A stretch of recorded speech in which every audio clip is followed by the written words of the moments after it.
Bonjour à toutes et à tous, vous écoutez Cinécast, le podcast qui chaque semaine vous recommande des films à voir au cinéma en streaming ou en VOD.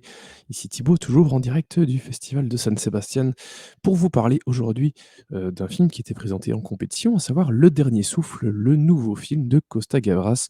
Doit-on encore présenter Costa Gavras? Je ne pense pas.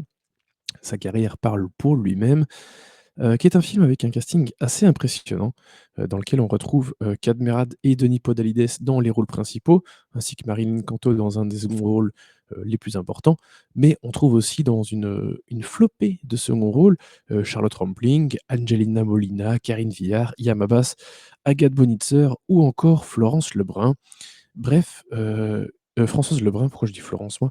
Bref, que du lourd, vraiment du très lourd je trouve en termes de second rôle.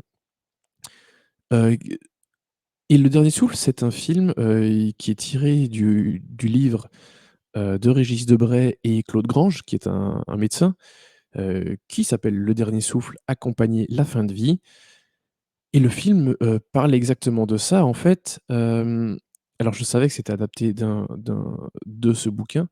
Je savais pas exactement comment ça allait être adapté et en fait, le film nous raconte, ce que le livre raconte en soi, mais aussi plutôt la façon dont comment le livre est fait. C'est-à-dire que, en fait, Denis Podalides, même s'il a pas ce nom-là dans le film, il incarne, Régis Debray et Cadmerade, pareil, il a pas ce nom-là dans le film, mais il incarne, Christophe Grange. Donc c'est un film qui parle de la fin de vie, des aînés, de ce qu'on fait avec les personnes âgées et plus particulièrement, via ce cas pratique, à savoir, que le personnage de Cadmerade ici est à la tête d'un service de soins palliatifs. Donc, bon, tout le monde sait, hein, ce sont des gens qui sont condamnés à mourir, et qu'on va accompagner du mieux possible jusqu'à la fin. Et donc il a cette vision, hem, très pratique qui va s'opposer quelque part ou en tout cas complémenter, la vision plus philosophique que le personnage, incarné par, Denis Podalides, qui est un philosophe et écrivain, va apporter avec ces questions, évidemment très importantes comme l'âge, comme, l'âge à laquelle auquel on meurt va, enfin, être plus en plus tard. Il y a, des centaines d'années, on était à 30, 40. Maintenant, les hommes, c'est 80 ans, les femmes, c'est 85 ans. Hem, l'espérance de vie, voilà, je tombe le plus sur le mot. Vu que c'est de plus en plus tard, ben, ça crée des «problèmes» entre guillemets ou en tout cas des sujets de société qui ne se posaient pas avant, à savoir, des questions évidemment sociétales, culturelles, mais aussi économiques. Parce que s'il y a de plus en plus de personnes âgées, que fait-on de ces gens-là? On peut pas tous, les mettre dans des EHPAD, dans des homes. On peut pas tous, les mettre, chez eux. Donc que fait-on exactement avec ces personnes? Quel coût ça a? Et puis évidemment aussi, toute la réflexion, philosophique, et humaine qui vont se poser autour de ce sujet. Et donc le film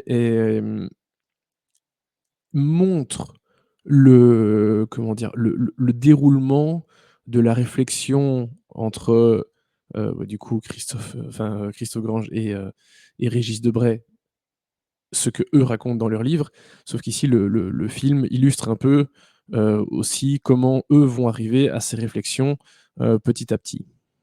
Et donc, ça passe par la dimension philosophique amenée par Régis Debray et par la question, le côté pratique par, donc ce directeur de soins palliatifs. Et donc, en fait, toutes ces personnes dont j'ai parlé, enfin tous ces comédiens, Charlotte Rampling, Yam Abbas, Agathe Bonitzer, Françoise Lebrun, elles incarnent des personnes qui se savent, heu ou parfois ne savent pas, mais qui sont voués à mourir et donc chacune évidemment avec leur expérience différente, vont alimenter un peu cette réflexion autour de comment est-ce qu'on fait pour accompagner, les personnes en fin de vie. Voilà, comme quoi c'est pas toujours, enfin, ça ne doit pas être quelque chose de triste, de dépressif et cetera. Il y a moyen d'accompagner, nos personnes, mourantes, de belle façon. Et d'ailleurs, c'est pas qu'une question de personnes âgées. J'ai dit qu'il y avait Agathe Bonitzer qui jouait un des personnages, heu, qui est, en fin de vie. Voilà, ça touche aussi, la jeunesse.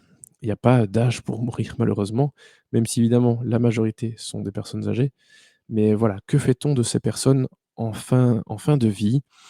Et globalement, ne pas voir la mort comme étant, heu, quelque chose de forcément triste. Et c'est pas parce que dès qu'une personne est malade que tout s'arrête, soudainement.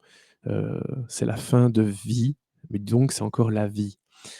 Et bref, il y a plein de réflexions qui sont amenées autour de ça. Et c'est plutôt, j'allais dire chouette à regarder, mais c'est un peu particulier aussi. C'est-à-dire que, je trouve qu'il y a plein de scènes qui fonctionnent super bien. Et généralement, ce sont des scènes, heu, où on accompagne une personne, en fin de vie. Mais pendant tout le film, j'ai eu ce sentiment, qu'en fait, j'étais en train de regarder une thèse qu'on était en train de me lire. Parce que c'est très scolaire, c'est très académique. Pas forcément dans la façon de filmer, mais il y a quelque chose de très, on prend du recul par rapport au sujet, donc qui crée un petit peu de distance. Ça n'empêche pas d'être ému, d'être touché par plusieurs des histoires, plusieurs des personnages, mais on a quelque chose d'un peu artificiel, dans sa forme, dans la façon de créer les sentiments. Voilà, malgré le fait que ça peut toucher. J'avais pas ce sentiment que c'était, naturel et que ça coulait naturellement, enfin que ça venait comme ça. Hem, alors, j'ai pas l'impression de voir des comédiens jouer vraiment complètement non plus, mais ça faisait un peu, on a créé ces situations pour nourrir le propos. Hem, donc voilà, ça a créé un petit sentiment un peu ambivalent, en moi, mais ça n'empêche que je trouve que le film est plutôt réussi, que c'est intéressant bien que frustrant. Parce que je pense que parfois je me suis dit: «Mais en fait, je pense que je préférerais voir un reportage ou un documentaire sur la question plutôt que ça». Mais en même temps, le message passe, il y a plein de réflexions très intéressantes. Il y a des cas pratiques qu'on connaît, évidemment. Donc voilà, ça ne peut pas ne pas toucher les gens parce qu'on a tous, connu des gens qui sont dans telle ou telle situation relativement identique. Donc ça fonctionne bien, c'est touchant, parce qu'il y a des personnes évidemment qui sont complètement dans le déni et qui se rendent pas compte ou enfin qui veulent pas accepter le fait qu'elles vont mourir, que ce soit dans les patients ou dans les familles. Il y en a qui sont complètement, à l'aise avec ce fait-là et qui en retirent quelque chose de plus, de philosophique, d'intéressant, parfois de joyeux. Heu et je pense notamment à une de ces scènes qui m'a beaucoup touché, hem, celle avec Françoise Lebrun qui va se mettre un peu à philosopher, avec le personnage incarné par Denis Podalides, donc le philosophe écrivain sur, ce qu'il peut y avoir après la vie. Parce qu'elle, pour elle, en tout cas le fait qu'il n'y ait rien, elle a du mal avec cette idée et donc ils discutent un peu bouddhisme et cetera et d'autres, philosophies, et voilà, ça donne une très belle scène et il y en a pas mal de cet acabit, hein. Donc voilà, je trouve que c'est un film touchant, réussi, qui je l'ai dit, m'a un peu frustré par moments parce que c'est vrai que cette forme semble très artificielle.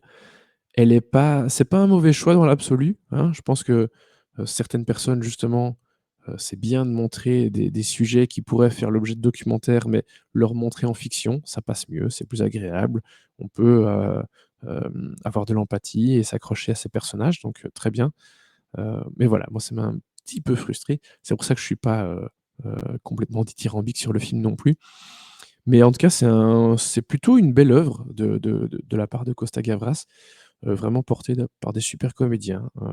Cadmerade m'a bien plu, Denis Podalides, bon, il est impeccable, comme toujours, hein. Les seconds rôles, Karine Viard, Françoise Lebrun, Agathe Bonitzer, Iyam Abbas, Angelina Molina, vraiment elles sont toutes super, donc ça fonctionne vraiment bien dans l'ensemble. Voilà. Donc pour la note, j'hésite un peu, je j'ai peut-être que je suis un peu méchant dans ma note initiale, j'hésitais entre 2 et 3 étoiles. 2, c'est peut-être un poil dur, heu, pour illustrer les petits bémols que je peux avoir par rapport au film, bien que ce soit vraiment une question de ressenti personnel, hein. C'est pas, heu, c'est une question d'approche. Mais donc voilà, je vais quand même donner, je pense, un joli 3 étoiles mérité pour ce dernier souffle de Costa Gavras. Le film n'a pas encore de date de sortie, ni en France ni en Belgique, mais voilà, quand ça sortira, parce que je pense que ça sortira, il y a pas de raison qu'un film de Costa Gavras ne sorte pas en salle, surtout avec un casting pareil. N'hésitez pas à aller le voir, ça vaut vraiment la peine. Donc voilà, 3 étoiles pour Le Dernier Souffle de Costa Gavras.